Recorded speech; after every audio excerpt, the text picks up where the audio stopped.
একদিন বনে একটা খরগোশ সবাইকে বলল, আমার মতো দ্রুত কেউ দৌড়াতে পারে না।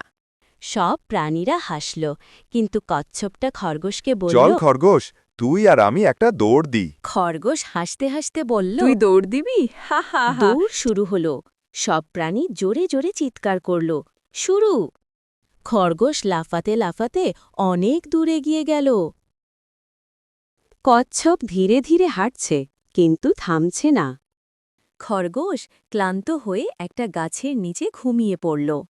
সে ভাবল, এই কচ্ছপ তো আসতে অনেক সময় নেবে। কচ্ছপ ধীরে ধীরে চলতে লাগল।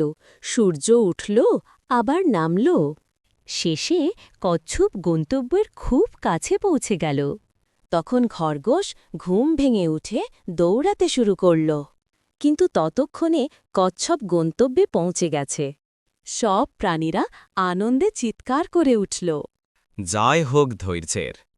খরগোশ লজ্জা পেয়ে কচ্ছপকে বলল, আমি বুঝেছি, ধীরে হলেও নিয়ন্ত্রণে থাকাটাই আসল।